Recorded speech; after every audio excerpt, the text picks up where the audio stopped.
LDF സ്ഥാനാർത്ഥികളായ Annie രാജയും KS ഹംസയും നാമനിർദ്ദേശ പത്രിക സമർപ്പിച്ചു. ആനി രാജ വയനാട് കളക്ടറേറ്റിലും KS ഹംസ മലപ്പുറം കളക്ടറേറ്റിലെത്തിയുമാണ് പത്രികാ സമർപ്പണം നടത്തിയത്.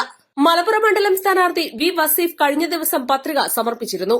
കൽപ്പറ്റ ടൌണിൽ നിന്നും ആരംഭിച്ച റോഡ് ഷോ സമാപിച്ച ശേഷം നേതാക്കൾക്കൊപ്പം വയനാട് കളക്ടറേറ്റിലെത്തിയാണ് ആനി രാജ വരണാധികാരിയായ കളക്ടർ ഡോക്ടർ രേണുരാജ് മുൻപാകെ പത്രിക സമർപ്പിച്ചത്.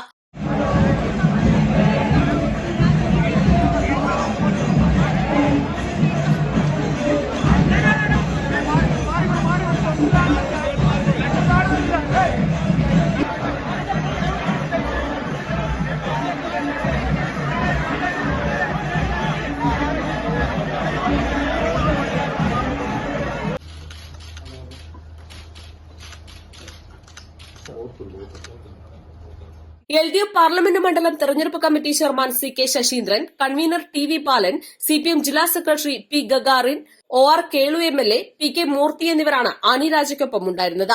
രാവിലെ 10-ന് സർവീസ് സഹകരണ ബാങ്ക് പരിസരത്ത് ആരംഭിച്ച റോഡ് ഷോ SKMJ സ്കൂൾ പരിസരത്ത് സമാപിച്ചു.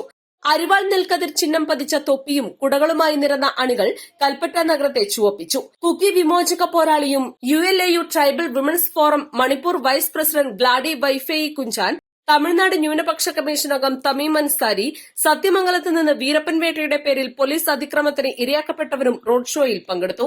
മലപ്പുറം കളക്ടറേറ്റിലേക്ക് പ്രകടനമായി എത്തിയ ശേഷമാണ് പൊന്നാനി മണ്ഡലം സ്ഥാനാർത്ഥി KS ഹംസ വരണാധികാരിയായ അഡീഷണൽ ജില്ലാ മജിസ്ട്രേറ്റ് K മണികണ്ഠൻ മുൻപാകെ പത്രിക സമർപ്പിച്ചത്. 3 സെറ്റ് പത്രികയാണ് സമർപ്പിച്ചത്. CPM ജില്ലാ secretary EN Mohandas, P Nandakumar MLA, M Swaraj, Ajith Koladi, Khaleemuddin എന്നിവർ സ്ഥാനാർത്ഥിക്കൊപ്പമുണ്ടായിരുന്നു. ഡമ്മി സ്ഥാനാർത്ഥിയായി SFI അഖിലേന്ത്യാ പ്രസിഡന്റ് VP സാനുവും പത്രിക നൽകി. East Live, Malappuram.